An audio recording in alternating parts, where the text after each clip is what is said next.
Future tense के दो terms होते हैं जिन पर ज्यादातर कंफ्यूजन रहता है, शेल एंड विल। कि किस सेंटेंस में शेल लगा हुआ है, शेल यूज किया है वो गलत है, या विल अप्लाई किया हुआ है वो गलत है।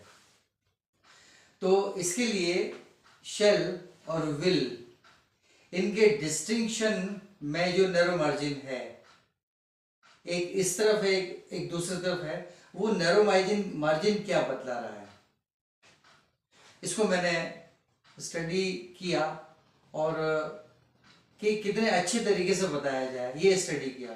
तो शेल एक्चुअली इसमें डूअर जो होता है, कर्ता, काम करने वाला, उसकी विश उतना एक्टिव पार्ट पर नहीं होती है।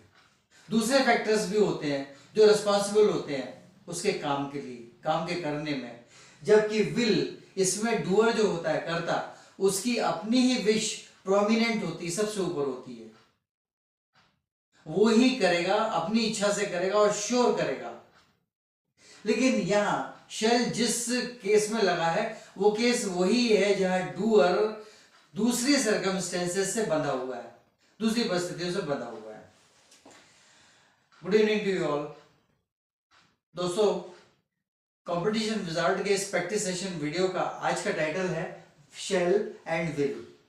तो इसमें दोनों की डेफिनेशंस मैंने अपने तरीके से बनाने की कोशिश की है लिटरेचर को देखकर, लेकिन कुछ लैंग्वेज इस तरह की हो कि पकड़ में आए। तो शेल, इसकी डेफिनेशन ये ली है, one's own wish is zero. Total wish जो है एक आदमी की, खुद की जो काम करने वाला है, उसकी जीरो होती है। So shall means it is defined as one's own wish which is zero. Under shall means one's own wish is zero. सिर्फ अकेले एक आदमी की, उसकी जो करता है उसकी विश तो जीरो होती है क्योंकि दूसरे फैक्टर्स काम करते हैं। Now see the examples. It's quite clear. I shall be 20 this year. As पूछी जाती है तो जवाब देने वाला जवाब दे रहा है कि आई शेल बी 20 दिस ईयर, इस साल मैं 20 ईयर्स का हो जाऊंगा, 20 साल पूरे हो जाएंगे। अब डेट मंथ वगैरह ये नहीं बताया, मतलब इस रनिंग ईयर में मैं 20 ईयर्स का हो जाऊंगा। तो ये क्या है, दिस ईयर आगे जो लगा हुआ है, ये पूरा जो टास्क, पूरा जो हैपनिंग है वो इस दिस ईयर पर डिपेंड कर रहा है कि इस पूरे साल में कौन से महीने में, कौन सी तारीख में जाकर ये इसका बर्थडे आएगा, बस वहां ये 20 हो जाएगा।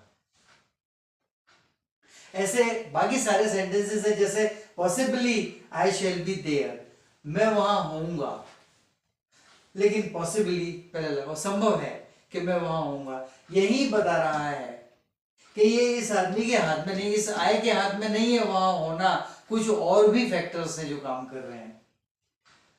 इसी तरह से तीसरा sentence, when shall we know it, ये इंटरोगेटिव सेंटेंस है। When shall we know it, यानी जो for example when shall we know a result, तो रिजल्ट बतलाना या कोई डिक्लेरेशन मिलना या कोई और किसी बात पर डिसीजन मिलना, ये हम लोगों के हाथ में नहीं है। तो यहां पर शेल लगा हुआ है, हम जानेंगे, we shall certainly know it, but how and when and in which way, totally confusion. तो when shall we know it, हम ये कब जानेंगे या हमें ये कब पता लगेगा, ये पूरा नॉलेज की क्वालिटी पर, नॉलेज की हैपनिंग पर, नॉलेज के मैटर पर और अथॉरिटेटिव हैंड्स पर डिपेंड करता है कि हमें कब ये सब मालूम पड़ेगा। टोटल अनसर्टेन, लेकिन होगा, तो उसके लिए शेल लगा हुआ है, when shall we know it. इस पार्ट पर आखिरी सेंटेंस देखिए, वो भी इंटरोगेटिव है। Shall I go back by midday. किसी काम में मैं फंसा हुआ हूं, यहां पर लगा हुआ हूं, मुझे ये काम करना है। कब तक करना है पता नहीं। क्या मैं मिड डे यानी हाफ टाइम के बाद, दिन के आधे वक्त के बाद क्या मैं फ्री हो जाऊंगा? Shall I go back by midday, midday तक, मध्याह्न तक क्या मैं वापस चला जाऊंगा? Shall I go back by midday. तो ये दूसरे की अथॉरिटी पर डिपेंड कर, दूसरे अथॉरिटेटिव पर्संस पर डिपेंड करता है कि वो मुझे जाने देंगे या नहीं। Now second part, will. यहां बिल्कुल इसकी डेफिनेशन ही है, one's own wish is determined. एक आदमी की विश है जो डिटरमिन्ड है, तो वो विश, कॉन्क्रीट विश जिसके बेसिस पर काम होगा, वो सामने आ रही है। I will carry this parcel for you. आपके लिए ये पार्सल मैं ले जाऊंगा पक्का, क्योंकि मैं ले जा सकता हूं। Will meet there at 2 PM।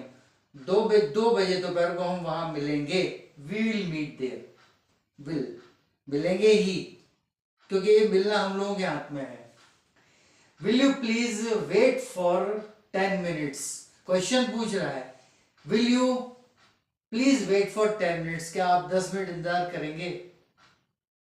करना ही है, क्योंकि ये अथॉरिटी पर है, कोई काम कर रहा है तो वो उसे निश्चित रूप से कहेगा कि आप रुको। तो ये इस तरीके से कह रहा है कि 10 मिनट रुको, 10 मिनट के लिए रुकना है, तो will you please wait for 10 minutes. तो थोड़ा पॉलिश्ड लैंग्वेज में बोला, ये नहीं कहा रुको 10 मिनट रुको, नहीं, will you please wait for 10 minutes, polished language. Last sentence, will you be there for me. क्या तुम मेरे लिए वहां रहोगे थोड़ी देर?